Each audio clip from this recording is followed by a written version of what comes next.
if you'd like to learn how to create floor spikes that come out of the ground and damage your players, keep watching and I'll show you exactly how to do it. Welcome to Roblox Snippets. Alright, we're going to make floor spikes and a floor for it to come out of. So if you come up to the part, and we'll create just a part in the workspace, and we can call this our floor part. And you can change it to whatever you like. I'll just maybe make mine, say, marble and leave it at grey. Scroll down through your properties and we'll make the size, say, 20 by, make it very thin, so 0.1 and 20. So we've got a big square for us to work with like that. And I might just move it down slightly so it's sitting on the base plate. Now the other things that we're going to need is circles to represent where the spikes will come out of the ground. So if we come up to the workspace again and we pick a cylinder and add it in, and we're going to make its colour, if we come up, make it black, because it's going to be like a hole that is going to appear on the ground. And we'll set its size to be, let's see, so if we go X, well, we'll make it very thin as well. So X will be 0.1, so make it very thin. And let's make this, say, 3 by 3, which we can change this later depending on the size of your spikes, etc. And we can move that down so it just sits, whoops, on top of our floor part here, and move it up near the front there somewhere. All right, the other thing that we want to do initially is come down for our floor part and make sure that it's anchored. And we'll turn off Can Collide for the floor part. We've made it very thin so that it can sit on top of wherever we put it. And it will just give the illusion of running over the top with these holes in it. So we'll call this our hole part. And we'll also set its Can Collide off and set it to be anchored as well. Now we'll make our spike, and to do that we'll make another cylinder part here up in the workspace. And if we probably just scroll this up a little bit and then move this in till it's pretty thin, okay? And let's move it so that it's over the top of the hole that we're creating here, so we can see exactly sort of how we want this to, whether it's going to be big enough.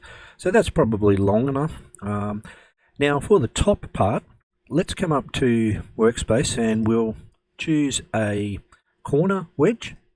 So if you take a corner wedge, and we will actually just fix up its properties down here first. So we'll make it anchored, and we'll also turn off Can Collide, and we'll change it to be tip.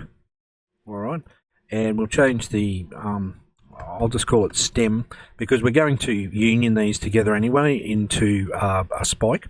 So for now though, the stem part will be there, and this tip. Now we want to create more than one of these. So if we duplicate this one, so right click and come up to duplicate, and then click on Command R or Control R to move it across so that it sits like this.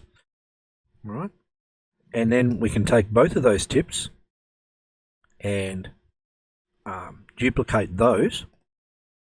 So duplicate and go Command R twice, and then move them over, and you'll see that we get a pyramid type shape. All right. Now it's probably you know, a bit sort of flat and too big just at the moment, but let's change. We'll come up the top. I might make this a slightly different color, say a, oh, I don't know. Oh, we want all of them, don't we? There we go. So let's change these to be, missed another one. There we go. All right. Now let's change these to, I don't know, that'll do. And let's make it metal. So when you've worked out what you want to change these to, for the tip, we'll right click on this, and actually we'll come up and to model and come to solid modeling, and we want to union these together.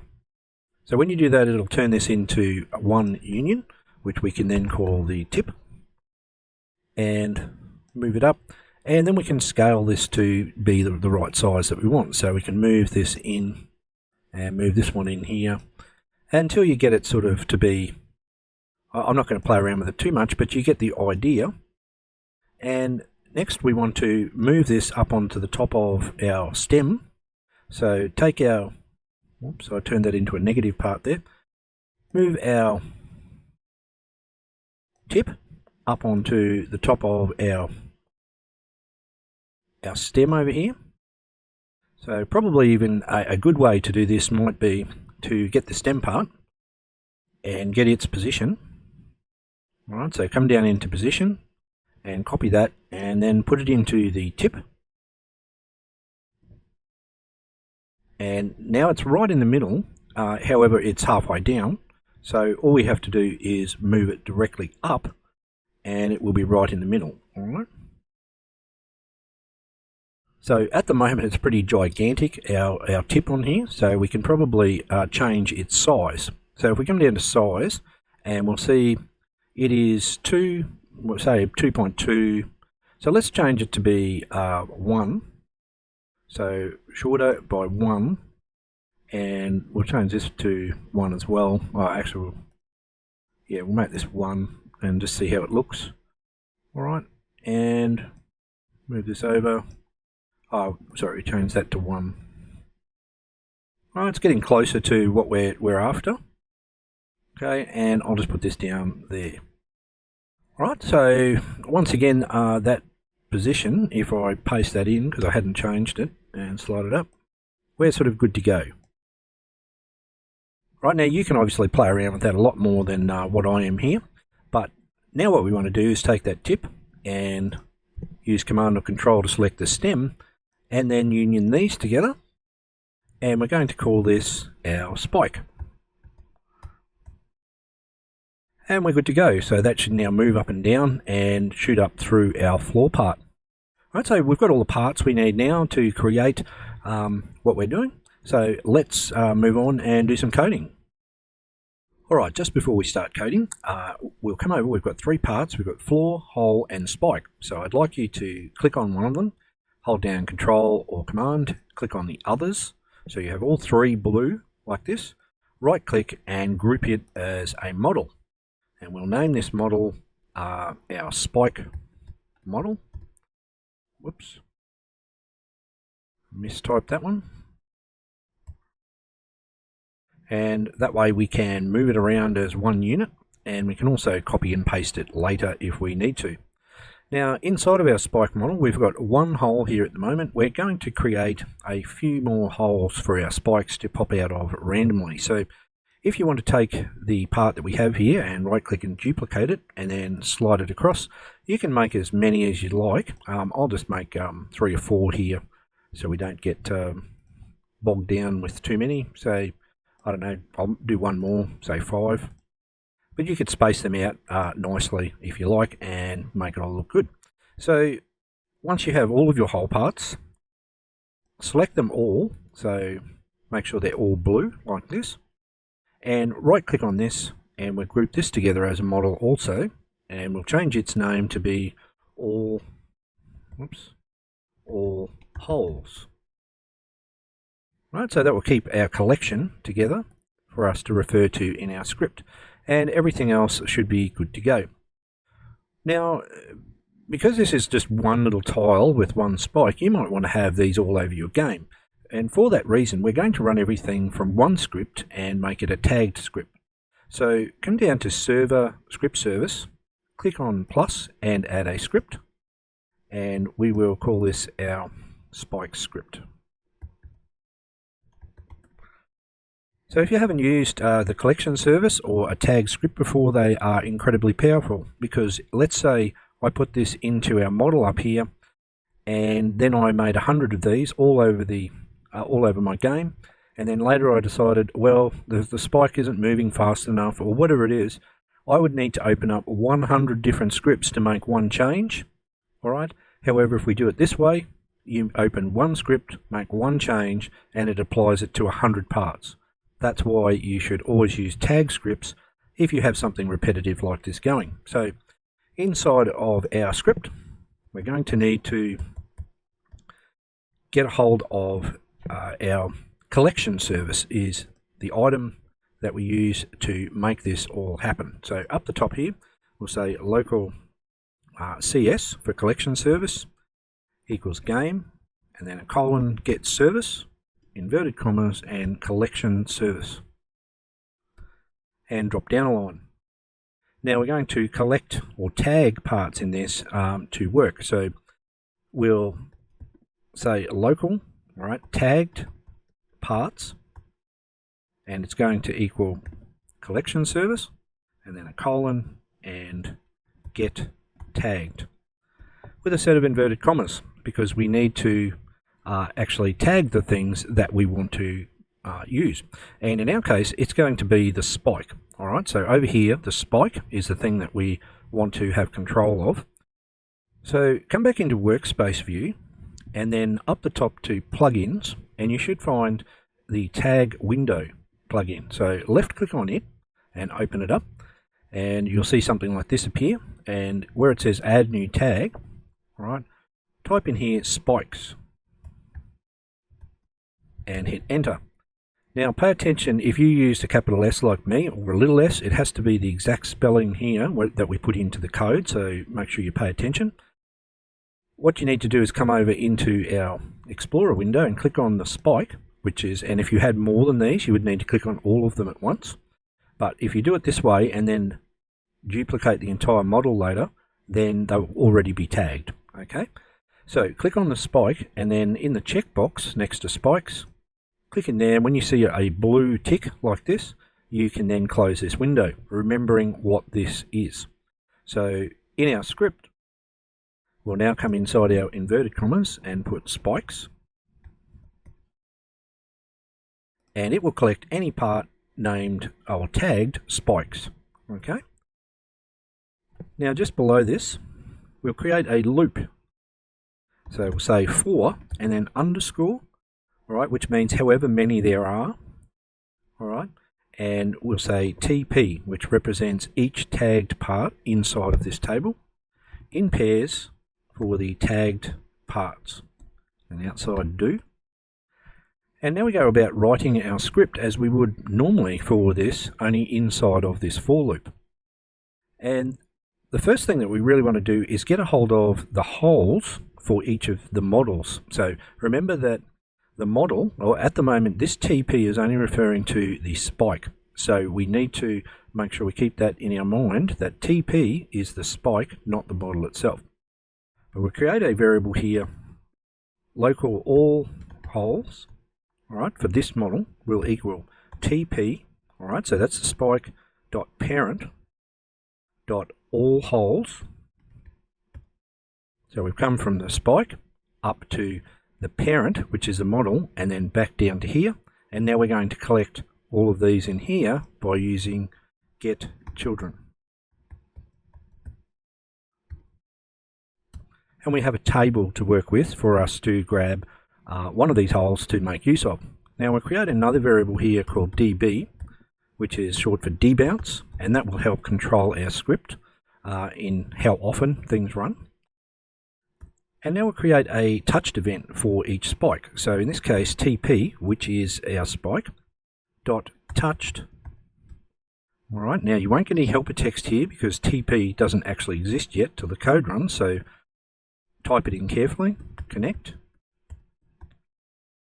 and then a function, and we'll pass in hit as the parameter, which represents whichever part of a character or player or anything else that hits our spike. All right, will be passed in here. Now when that does happen, we're actually looking to get the humanoid, so we'll check and we'll say character, all right, so local character equals hit.parent. We're making the assumption that whatever hits the spike is going to be a character, and if it is, we're going to look in the character for its humanoid. So humanoid equals character, find first child, and find its humanoid.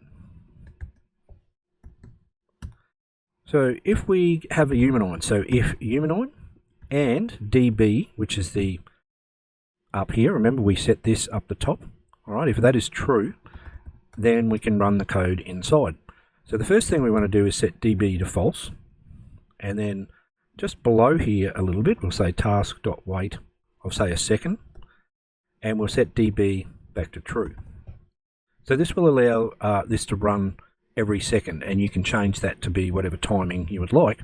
And the only thing we really want to do in here is for the humanoid to take damage. So humanoid : take damage. All right, and well, let's set create a variable up the top here for all of these, and we'll call it local spike damage, and let's set it to 20. All right, so each time the character hits a spike, they're going to take 20 damage, and we can put that inside of here. Right, now, so far this is doing damage, but we're not making this move, so to speak. So the spike is doing nothing other than just sitting there. So now we're going to create another function within this loop. All right, so remember this n down here. We want to come outside of the touched function here, and we're going to create a function inside this loop. So local function, all right, run spike, and hit enter. So it should look like this. And we're going to use the tween service to pick a random hole, all right, so one of these hole parts, move the spike to it, and then make it move up and down. And when it's finished, it'll run again and pick another random place and pop up and down like that. All right, so because we're going to use the tween service, let's come back up to the top. And we always put our services at the top of our script. And we'll drop down and we'll say local TS, short for tween service, equals game, get service, tween service. And the tween service makes use of a couple of, or we need some information to give it about what we want to do. And the first one, if we just below here, we'll call this info, which will equal tween info. So type it like this, capital, dot new, and you'll see we have to add in a whole bunch of things in here. Now, the first one is time. So this is how long the tween will take.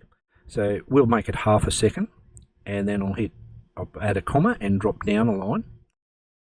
And the next one is the easing style. So we'll type enum dot easing style dot, and we'll just go with linear. Feel free to play around and choose any of these others.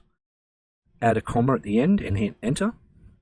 And now we're up to here, the easing direction. So enum dot easing direction dot, and I'll just choose in out. Once again, you can pick something else if you wish. Add another comma and drop down a line. And now we're up to repeat count. So we don't actually want this to repeat. All right, we only want it to do it once, and then we're going to play it again. So we'll put in here 0 because it's after a number. Add a comma and hit enter. And the last one refers to, do we want it to reverse? Well, we do, because we're going to make it move up, and that'll be the tween, and then we want it to go down, which will be reversed, so we'll put true. All right, so no comma at the end, and it should look like this. All right, so 0.5, easing style linear, easing direction 0 and true, no comma at the end there. And that is our info, and you can move that back up onto one line if you wish. Now that we have that, we can move back down to our run spike function that we started to create and make use of some of this information in here to make the tween happen. All right. So inside here, the first thing we'll do is add a task.wait of, say, half a second. So this is just to pause before we run anything, and then all of the code will run, and then it'll pause before it does the next one. And we're going to get a random hole, so RAN hole, which will be equal to, and we're going to look in our all holes table that we got. Remember, that's all of these parts in here. And from that, we want to give it an index number, which will be a random number, all right? So math.random between 1, being the first one, and then hashtag all holes, which will be however many there are inside. So it'll be between 1 and this, so that will pick a random number. Even if you add more, it won't break your code, all right? And once you have that, at the end, just drop down a line. And the next thing, we want to move our spike, which remember is this TP. So we want TP.position to equal the random hole dot position. All right, and we're going to move it down. So this will put it in the middle of that, so it'll be half sticking out of the ground. So say minus vector3 dot new, and might just get rid of this for the time being. All right, and you can play around with this, but let's say we say we'll put in here 0. We'll move it down, say 2. All right, in the Y, and we may need to move it more or less, but we'll work that out shortly. And then right below this, this is where we'll create our tween for each of our spikes. So the first thing we'll need to do is work out, well, what is the goal of our spike part? So we want to move it from a position, all right, to whatever this goal will be. So we'll say local goal will equal and a table. And there's a couple of ways you can do this, but we'll do it inside the table. Type position, exactly how it is here. So capital POS, this is just like it would be in its properties, will equal the spike or TP position plus vector3 of say, or dot new of 4. So it's going to move, remember we moved the spike to 2 down, and then we're going to move it up 4, all right? So that is what this goal will do. And right below that goal then, we can now create our tween. So local tween will equal the tween service, and then colon create, and it's looking for this info, all right? The first thing is the instance, which is TP, or our spike, and then a comma, and then info table that we created, followed by another comma, and the goal we just set above. And that is all we need to do there. Then right below we'll say tween, colon, play. And that will run our tween. Now, we want it to complete the tween before anything else happens. So we'll say tween dot completed and connect a function. And when it is completed, then we actually want to run this function again. So we'll paste that in there. And right at the moment, this is not running at all, this function, because we haven't called it yet. So take a copy, which I already had done, but below where the function is written, so down here, remember this is the end of our for loop, this one here, and paste it in there. So effectively what this is going to do is load this function like this. All right, so it's loading the function in when it goes through this loop, and then it's going to run this once, and then everything will happen in here until the tween has run, and then it'll keep running over and over and over again. All right, and that is all the code we need to give this a test. So come up to File and Save, and let's run it and see what happens.